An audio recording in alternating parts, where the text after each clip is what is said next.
रामायण और रामचरितमानस हमारे पवित्र ग्रंथ हैं। तुलसीदास जी ने श्री राम को ईश्वर मानकर रामचरितमानस की रचना की है, किंतु आदि कवि वाल्मीकि ने अपने रामायण में श्री राम को मनुष्य ही माना है।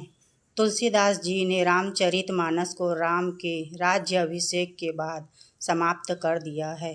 वहीं आदि कवि श्री राम वाल्मीकि ने अपने रामायण में कथा को आगे की श्री राम के महाप्रयाण तक वर्णित किया है। महाराजा दशरथ ने पुत्र प्राप्ति के हेतु यज्ञ आरंभ करने की ठानी। महाराज की आज्ञा अनुसार श्यामकर्ण घोड़ा चतुरंगिनी सेना के साथ छुड़वा दिया गया। महाराज दशरथ ने समस्त मनस्वी तपस्वी विद्वान ऋषि मुनियों तथा वेदविद प्रकांड पंडितों को यज्ञ संपन्न कराने हेतु बुलाए भेज दिया। निश्चित समय आने पर समस्त अभ्यागतों के साथ महाराज दशरथ अपने गुरु वशिष्ठ जी तथा अपने परम मित्र अंग, देश के अधिपति लोकपात के जमाता श्रृंग ऋषि को अपने यज्ञ मंडप में पधारे। इस प्रकार महान यज्ञ का विधिवत शुभारंभ किया गया। संपूर्ण वातावरण वेदों की ऋचाओं के उच्च स्वर में पाठ से गूंजने तथा समीधा की सुगंध से महकने लगा। समस्त पंडितों, ब्राह्मणों, ऋषियों आदि को यथोचित धन्य धान्य गौ आदि भेंट करके सादर विदा करने के साथ यज्ञ की समाप्ति हुई। राजा दशरथ ने यज्ञ के प्रसाद खीर को अपने महल में ले जाकर अपनी तीनों रानियों में वितरित कर दिया।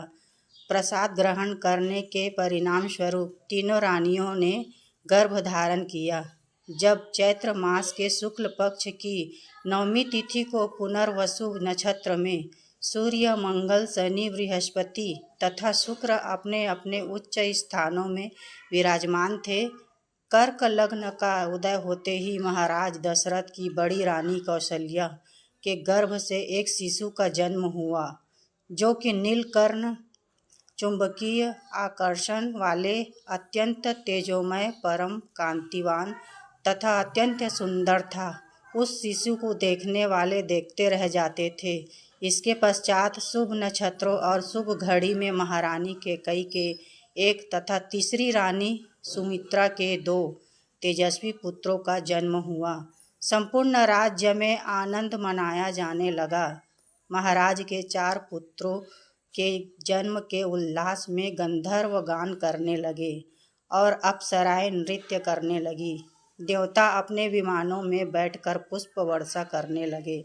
महाराज ने उन्मुक्त हस्त से राजद्वार पर आए भाटचारण तथा आशीर्वाद देने वाले ब्राह्मणों और याचकों को दान दक्षिणा दी।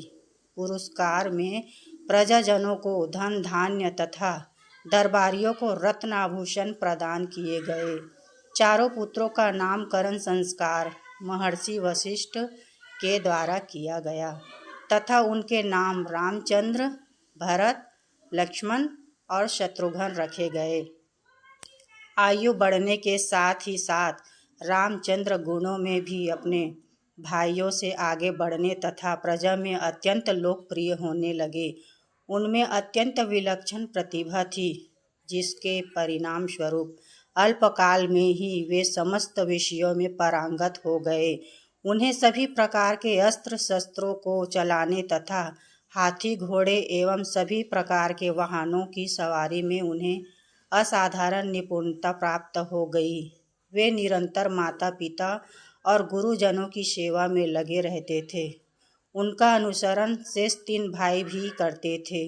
गुरुजनों के प्रति जितनी श्रद्धा भक्ति इन चारों भाइयों में थी, उतना ही उनमें परस्पर प्रेम और सौहार्द भी था। महाराज दशरथ का हृदय अपने चारों पुत्रों को देखकर गर्व और आनंद से भर उठता था। इस तरह श्री राम जी का जन्म हुआ। इस दिन को हम रामनवमी के रूप में मनाते हैं।